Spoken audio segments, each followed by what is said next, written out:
Sit Down Before Reading, a memoir, by me, Dave Bexfield. Chapter 24, The Terminator. Patients put loads of trust in doctors, mound it even higher when it comes to specialists, and routinely shovel it by the bucketful to the world's leading experts and the renowned facilities that harbor them. There's a reason people crisscross the states and travel internationally to get the best treatment possible at the Mayo clinics of the world.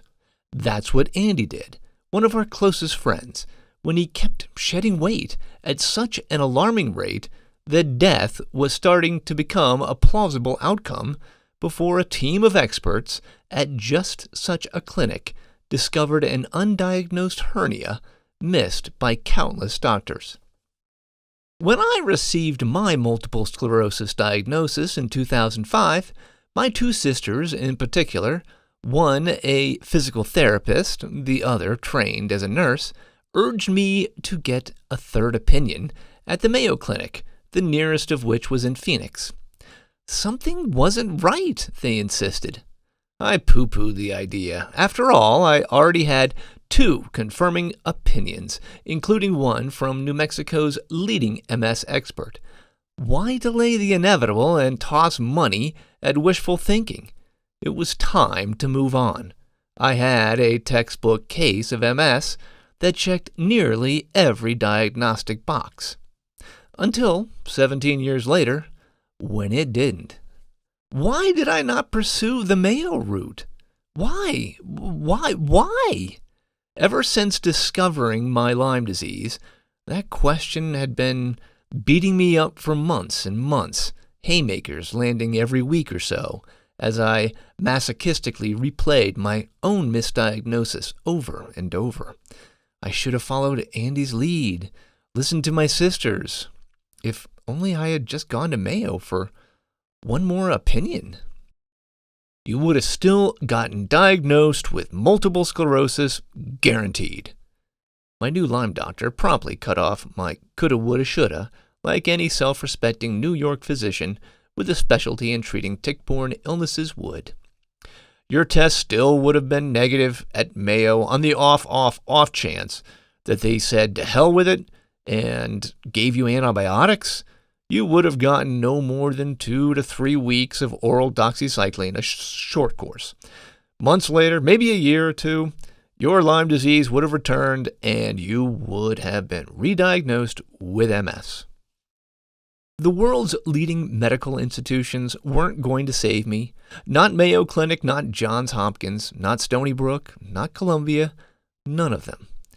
That's what led me to a small, nondescript 3-room office in a cozy New York town outside of Manhattan, a poster with an effusive, Sharpie signed, "Thanks," featuring a rock star adorned one wall.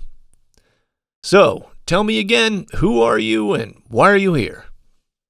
Laura was dumbfounded.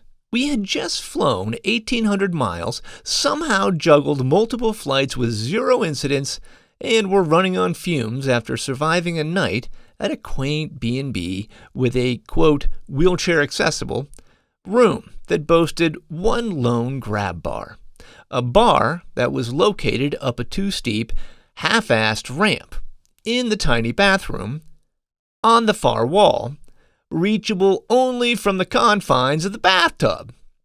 All to meet this one expert, a Lyme-literate doctor with decades of experience, who now apparently had no clue who her husband was, despite talking to him over the phone for nearly half an hour less than 2 weeks earlier.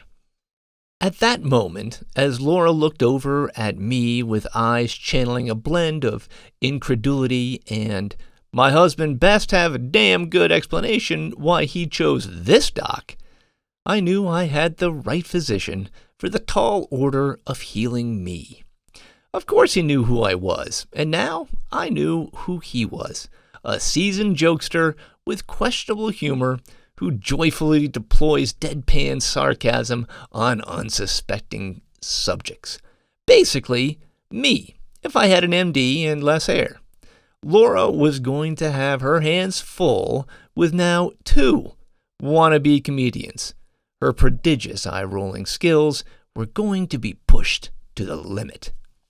After failing to find anyone to treat my Lyme disease in New Mexico, and then failing to find a medical practice I was comfortable with in any of the surrounding states, I focused on Lyme experts in the Northeast with minimal woo-woo wellness, and preferably a minimal waiting list. One stood out, my personal Stephen Wright / George Carlin MD, Dr. Deadpan. Okay, perhaps not the ideal anonymous nickname for a medical professional now responsible for saving your life, but one that absolutely fits. I could tell Laura was still trying to acclimate to his form of humor when she showed a brief burst of concern after Dr. Deadpan checked my blood pressure, and he uttered a mildly concerning, "Huh," followed by a very pregnant pause, before announcing that it was totally normal.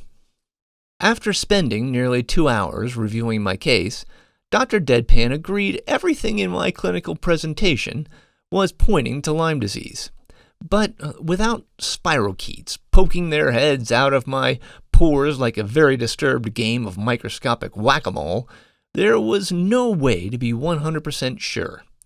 In his own clinical practice over the past 30-plus years, he had seen countless cases where he personally observed the bullseye rash, even saw the tick, and still couldn't detect antibodies in blood work or spinal fluid, even months later, in patients with clinically confirmed Lyme disease. He suggested we start treatment conservatively. First, add an antiparasitic to the doxycycline, as co-infections from ticks are extremely common, in particular Babesia and Bartonella. Unfortunately, like the test for Lyme disease, false negatives are common for these two conditions, which can wreak havoc on the body with odd symptoms not commonly found with MS. Night sweats and migrating pain, muscle, hip, chest, are common with Babesia, while Bartonella can produce everything from pain in the soles of the feet to swollen glands and psychiatric symptoms. As for ceftriaxone, the medically necessary IV antibiotic I had been yearning to get from the moment I discovered that I had Lyme disease, getting it infused was problematic now, since the recommended course would be a minimum of 28 consecutive days. We'd need to temporarily relocate to New York to receive the daily treatment through Dr. Deadpan. Convenient for accessing mounds of tasty Italian food, not so convenient for anything else. Instead, he recommended that we take a different direction and see if the therapeutic lightning that struck me after my stem cell transplant could be recaptured. Bactrim, the antibiotic that I had taken daily for a year after HSCT, also treats Lyme disease. Perhaps that was the magic pill that jump-started my recovery so dramatically that I was able to walk a half-mile unaided just a few months after starting the medication. It also might help my newly janky, swollen index finger. Beyond relieved to finally have a direction, a plan to fight my Lyme disease, I turned my attention back to proving that my case of misdiagnosis was not a random once-in-a-blue-moon medical misfire. I knew that I wasn't an outlier. Readers of this memoir had been flooding my inbox for months with words of encouragement to keep writing, keep exposing, because for many of them, my story, forebodingly, was also their story. The parallels between me and John Connor are striking. If you've watched any of the Terminator movies, you are almost certainly familiar with John Connor. John Connor, the son of Sarah Connor, the brave woman who stood up to the first "I'll be back" Terminator, only to befriend him in the sequel Terminator 2 Judgment Day. John Connor, the messiah and leader of the resistance who defeated a swath of robotic Terminators bent on destroying the human race. John Connor, the savior of the world. Not that John Connor. The John Connor I'm referring to is a 64-year-old British journalist who writes Fall Down, Get Up Again for the website Multiple Sclerosis News Today. He was diagnosed with the disease rather late in life at age 48 and started writing his popular weekly column in 2017, numbering more than 260 at last count. Over the years, I've occasionally popped onto his blog and commiserated with his MS's aggressiveness, as our two diseases appeared to be trying to one-up each other.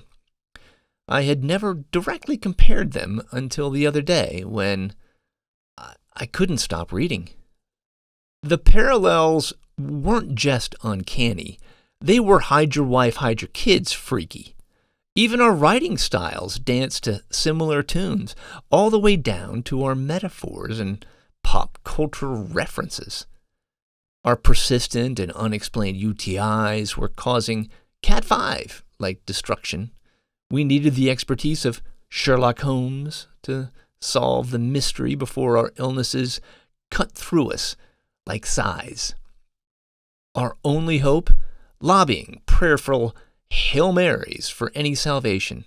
Our coping mechanisms are even the same. Lame humor, or humor with a U. He is British after all. So Monty Python and Groundhog Day make appearances. Of course, like me, he kept getting rescued time and again from his suspected UTIs by antibiotics. Suspected because despite frequently negative test results, UTI-squashing drugs spelled immediate relief. But the bladder infections always returned over and over and over. I've entered some sort of antibiotic time loop, he wrote. He became so flummoxed at one point that he even referenced Dr. Barry Marshall's revelatory antibiotic discovery that ultimately led to his Nobel Prize. That Dr. Marshall, the one I personally wrote the other day.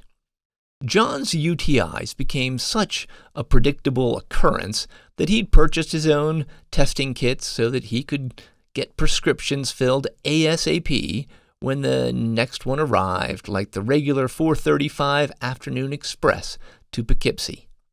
Indeed, they were so ubiquitous that John kept antibiotics squirreled away for just such emergencies.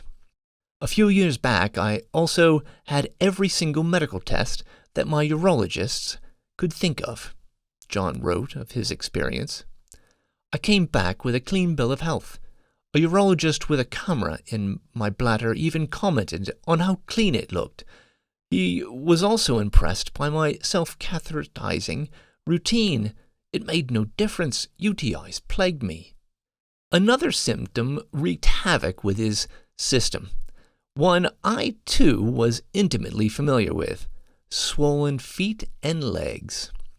John's feet began to swell after he had started on Lemtrada, one of the most powerful immune system depleting MS therapies and one that often puts the disease into long-term remission.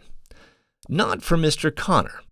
His issues started almost immediately, and in time his legs began to impersonate the hindquarters of an elephant. So much so that it necessitated an overnight hospital stay and a short, sharp dose of the intravenous antibiotic gentamicin. What happened next was entirely unexpected and totally predictable. By the morning, I'd recovered somewhat and was sent home. I made it to the bedroom and honestly wondered if I'd ever make it out again. I couldn't get up. I was now lying down, unable to move. It had been a hellish night. I presumed it was a mega relapse. Morning came, and I could now move my legs a bit. I was also dripping with sweat. The sort of clammy sweat that soaks your body when a fever breaks. I sat up on my own.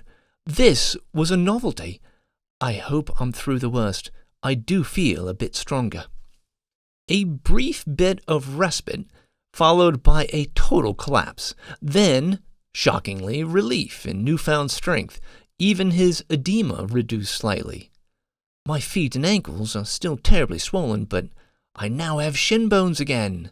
John crowed in a series of blogs about the experience. He turned up the tunes to the one song that expressed his perplexed feelings of the moment, Marvin Gaye's What's Going On? Marvin, John, I have a hunch. In Chapter 15, I discussed the temporary bodily mutiny that often occurs when antibiotics are introduced to someone who has a spirochetal infection, the Yarix-Herxheimer reaction. In that situation, feeling as if you've been flattened by a dump truck loaded with busted anvils would not be surprising for someone with lurking Lyme disease. And then the resurrective recovery afterward when symptoms improve, equally not surprising.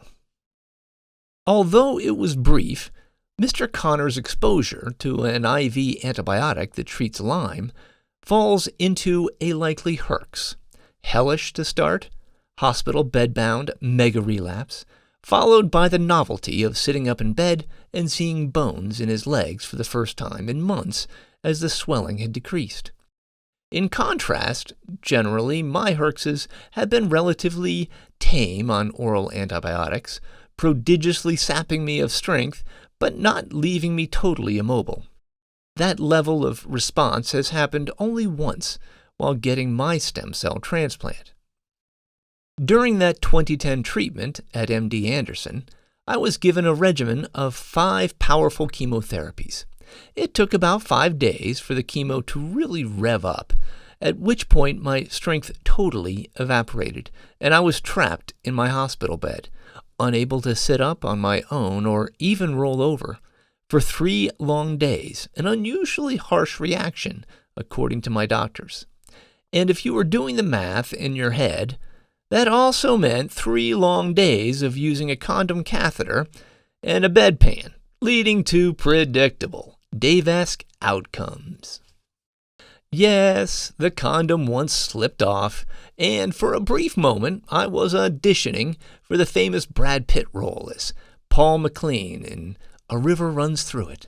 Only the river was a pale yellow, and it was a rather large river, as the docs had given me strict instructions to drink copious amounts of water in order to flush out my kidneys, which they made work overtime with Lasix, the same drug that is given to racehorses to make them pee. Yee-haw! And then, while trying to use a bedpan for other duties, specifically duty, things went even more sideways. Literally. Without going into a gross amount of detail, emphasis on gross, I discovered nurses can efficiently change your bed sheets while you were still in bed.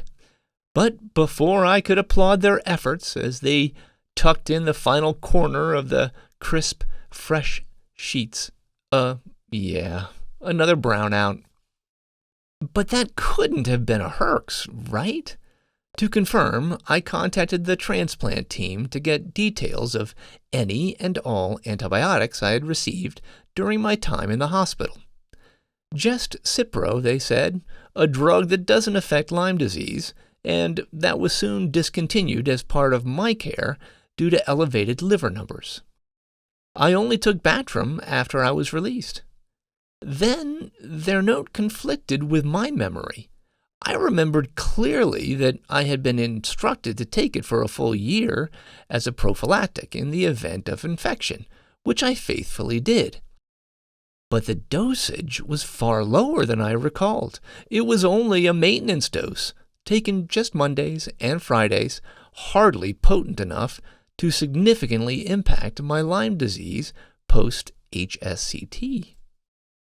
Where did my gains following the transplant come from? Gains that were revelatory to my research team. I was the unquestionable star in the trial. I had improved 1.5 EDSS points, easily the biggest disability improvement of any patient in the HALT MS study, jumping from being barely able to walk 100 meters to being able to walk 500 or more meters unaided, outwalking the disability scale. And incredibly, I was doing that feat within a few months.